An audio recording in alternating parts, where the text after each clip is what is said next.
दोस्तों, बीजेपी के सामने सबसे बड़ी मुसीबत ये आकर खड़ी हो गई है कि वो कैसे अपने प्रत्याशियों का ऐलान करे।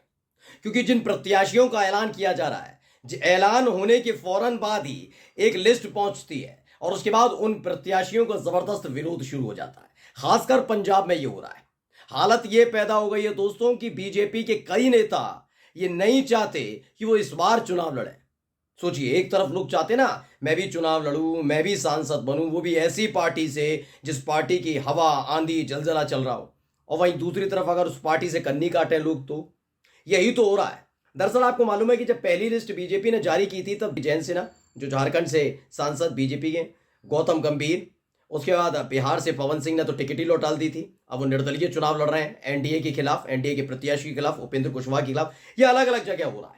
लेकिन इन सब के बीच पंजाब में ज्यादा हालत खराब है, क्योंकि जैसे ही लिस्ट जारी होती है उसके फौरन बाद ही जो उत्साह मनाने की तैयारी बीजेपी प्रत्याशी की तरफ से होती है, उसमें पलीता लगाने का काम किसान कर रहे हैं। आज वही तस्वीर, वही खबर आपको दिखाने जा रहा हूं। यही नहीं, पंजाब में हालत यह हो गई है कि शायद इस वाले चुनाव में बीजेपी के प्रत्याशी प्रचार ही ना कर पाए। नमस्कार, मैं हूं प्रज्वल गौतम और आप देख रहे हैं टाइम्स एक्सप्रेस। अभी जो मैंने बात कही वो क्यों कही कि प्रचार ना कर पाए। आप प्रचार करेंगे कैसे? आपको पता है कि मैं बाहर जाऊंगा, जिन लोगों से मेरे को वोट मांगने हैं, वोट देने की अपील करनी है, वही विरोध कर रहे हैं, नारेबाजी कर रहे हैं, मुर्दाबाद कर रहे हैं, लाठी डंडे पत्थर रोड़ा लेकर खड़े हैं। तो आप सोचिए, प्रचार करने की सोचेंगे। मैं ये कह नहीं रहा बीजेपी के प्रत्याशी के तौर पर मत सोचिए, वैसे ही सोचिए।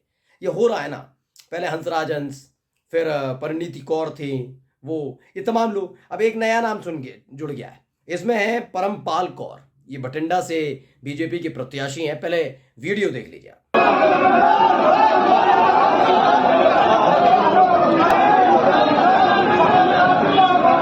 तो देखिए भाई, अभी एक उनका घर है या दफ्तर, इस बात की गारंटी तो मैं नहीं लूंगा, लेकिन दफ्तर जहां तक है दफ्तर लग रहा है, जहां पर आप देख सकते हैं किसान संगठन से जुड़े लोग पहुंचते हैं। ये पुलिस को जैसे ही खबर मिली, पुलिस वहां पहुंचती है, इन्हें समझाती है, धक्का मुक्की होती है। देखिए, खींचतान चल रही है। किसान वहां से हटने के लिए तैयार नहीं है। उनकी नाराजगी है कि बीजेपी के किसी भी प्रत्याशी को चुनाव पंजाब में लड़ने नहीं दिया जाएगा। पंजाब कौन सा? पंजाब याद करिएगा, जब पहला किसान आंदोलन हुआ था, उसके बाद मोदी जी 3 कृषि कानून वापस लेने के बाद पहुंचे थे पंजाब। उस वक्त कांग्रेस की सरकार हुआ करती थी, चरणजीत सिंह चन्नी मुख्यमंत्री हुआ करते थे, और जो मुख्यमंत्री थे उस वक्त गए थे मोदी जी। किसानों का तो भाई गुस्सा लाजमी है। अब इसमें मुख्यमंत्री को जोड़ दीजिए, आपकी पार्टी शासित राज्यों में भी हो रहा है, उत्तर प्रदेश में ही विरोध हो रहा है, तो योगी आदित्यनाथ करा रहे हैं क्या? ऐसा तो नहीं कर रहे होंगे ना, ऐसा हो सकता है क्या? हरियाणा में विरोध हो रहा है, तो क्या मान लिया जाए मनोहर लाल खट्टर के बाद जो आए हैं नायाब सिंह सैनी, वो मोदी के खिलाफ, बीजेपी के खिलाफ प्रदर्शन करा रहे हैं? नहीं ना। लेकिन इनका लॉजिक है कि पंजाब के अंदर जो प्रदर्शन हो रहा है, जो जनता प्रदर्शन कर रही है, विरोध कर रही है, इनके प्रत्याशियों को खदेड़ रही है, वो आम आदमी पार्टी के कहने पर खदेड़ रही है।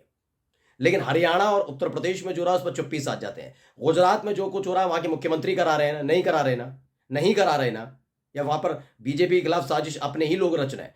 ये बड़ा गजब का लॉजिक ये लोग देते हैं। खैर, ये वीडियो सामने आई है, इसमें साफ साफ दिख रहा है कि कैसे खींचतान चल रही है। रमनदीप सिंह मान है, उन्होंने लिखा है, once again farmer protest against BJP Lok Sabha candidate from Bathinda Parampal Kaur. ये भटिंडा से बीजेपी की कैंडिडेट हैं परमपाल कौर। इनका लिस्ट अभी अभी जारी हुई थी, लिस्ट में इनका नाम आया था, ये खुश थी, लेकिन तब तक देखा इनके दफ्तर पर किसान पहुंच गए और प्रदर्शन करने लगे। यही नहीं, एक और बड़ी मुसीबत जो खड़ी हुई है पंजाब के अंदर खासकर बीजेपी के लिए, वो मैं आपको दिखाने जा रहा हूं। पहले ये वीडियो देखिए।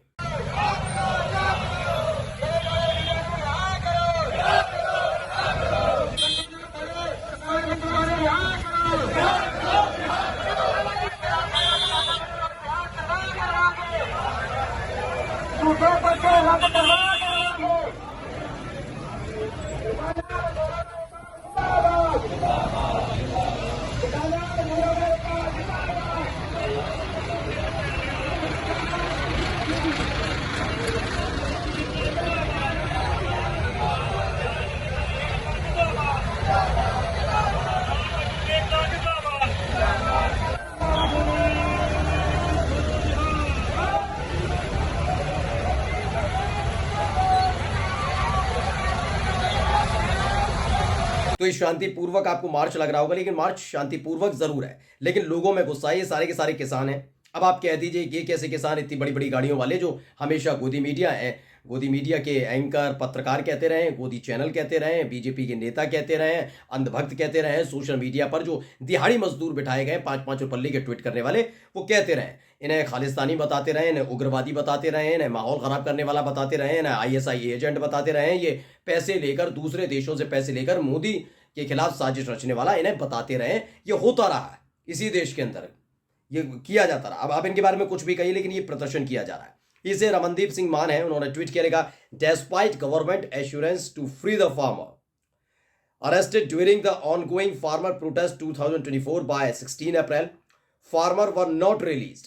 कहा गया कि गवर्नमेंट की तरफ से कहा गया, पूरा भरोसा दिया गया था कि जो जिन किसानों को हिरासत में लिया गया, अब तो गिरफ्तार है, हिरासत तो इतने दिन की होती नहीं, गिरफ्तार है, यानी अभी जो हुआ था, याद होगा आपको, शंभू बॉर्डर पर जिन्हें रोक लिया गया था, हरियाणा पंजाब बॉर्डर पर, उन्हें जो गिरफ्तार किया गया था उन्हें रिलीज कर दिया जाएगा। ये सरकार की तरफ से भरोसा दिया गया था, क्योंकि लगातार बीजेपी के प्रत्याशियों का विरोध हो रहा था। लेकिन बताया गया कि अब तक उन्हें, उन किसानों को रिलीज यानी उनको रिहा नहीं किया गया इसके खिलाफ। Now farmers are marching toward Shambhu railway station, वही शंभू बॉर्डर वाला शंभू रेलवे स्टेशन जहां पर किसानों को रोका गया था। बहुत कुछ व्यवस्थाएं की गई थी, आंसू गैस के गोले छोड़े गए थे, फायरिंग तक की गई थी, उसकी वीडियो भी सामने आई थी, जिसमें आरोप लगाया गया था किसानों की तरफ से कि एक युवा किसान की गोली लगने से मौत हो गई थी। ये हमने सबने देखा था किस तरीके से हुई थी, और पुलिस पर आरोप लगा था। उसी शंभू बॉर्डर की बात कर रहा हूं, वहीं पर ये प्रदर्शन हो रहा है। To stop train, Shambhu is gateway to Punjab but large swath of the northern region. बताया गया शंभू जो इलाका है वो एक तरीके से ब्रिज है पंजाब का। अब देखिए ये वीडियो भी सामने है, पहले वीडियो देखिए।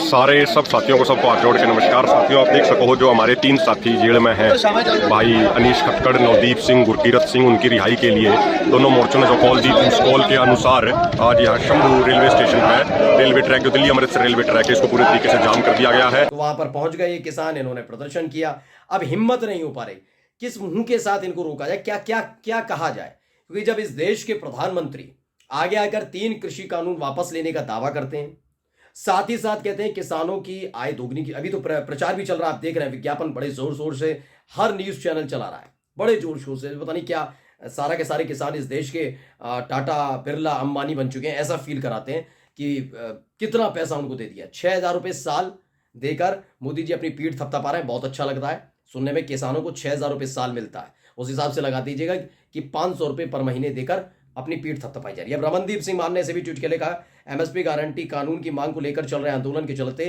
फर्जी मुकदमों की बिना पर जेल में बंद किसान साथियों अनीश खटकड़, नवदीप सिंह और गुरकीरत सिंह की रिहाई के लिए किसानों ने दिल्ली अमृतसर रेलवे ट्रैक को किया जैम। किसान साथी अनीश खटकड़ पिछले 29 दिनों से जेल में आमरण अनशन पर भी हैं। नाराजगी लगातार बनी हुई है, और यह नाराजगी जब बीजेपी के प्रत्याशियों पर उतरती है तो बीजेपी की तरफ से बड़ा जबरदस्त जवाब दिया जाता है। जवाब क्या रहता है कि पंजाब में जो कुछ कराया जा रहा है ना, वो आम आदमी पार्टी की सरकार है, इसलिए आम आदमी पार्टी और कांग्रेस के नेता मिलकर ये सब करा रहे हैं। यानी जितने किसान आपको नजर आ रहे हैं, ये नाराज नहीं है, ये मोदी जी की तारीफ करते हैं, तारीफ करते करते थकते नहीं है, और ये सारे के सारे बीजेपी के एजेंट, कांग्रेस के एजेंट है, आम आदमी पार्टी के एजेंट है। फिर मैंने वही सवाल पूछूंगा जो थोड़ी देर पहले पूछा था, मान लिया मैं खुल के कहता हूं, ये सारे के सारे आम आदमी पार्टी और कांग्रेस के कहने पर कर रहे हैं, वरना पंजाब की जनता तो मोदी जी को ही मुख्यमंत्री बनाना चाहती। खुश, इतने पे खुश हो जाएंगे आप? वो चाहते हैं कि पंजाब के मुख्यमंत्री मोदी जी बने, इतने पे खुश है नहीं है। लेकिन सवाल दूसरा ये है कि आम आदमी पार्टी की सरकार है पंजाब में, तो वो ये सब करवा रहे हैं अपने दम पर। तो उत्तर प्रदेश में योगी आदित्यनाथ ने मोर्चा खोला है क्या आपके खिलाफ? फिर मैं ये पूछूंगा, नायाब सिंह सैनी हरियाणा के मुख्यमंत्री, उन्होंने आपके खिलाफ मोर्चा खोल रखा है, क्योंकि वहां पर भी कूटे जा रहे हैं, वहां पर भी खदेड़े जा रहे हैं बीजेपी के प्रत्याशी। ऐसा क्यों हो रहा है? गुजरात जो मोदी जी का गृह राज्य है, वहां पर प्रदर्शन हो रहा है राजपूतों का, तो क्या वहां के मुख्यमंत्री ने मोदी जी के खिलाफ मोर्चा खोल दिया है? ये तमाम सवालों के जवाब देने होंगे, ये नहीं कि मुंह में कुछ आया, बोल दिया, आरोप लगा दिया एक राज्य को लेकर। इन तमाम राज्यों का भी जवाब देना होगा कि वहां विरोध क्यों हो रहा है। नमस्कार।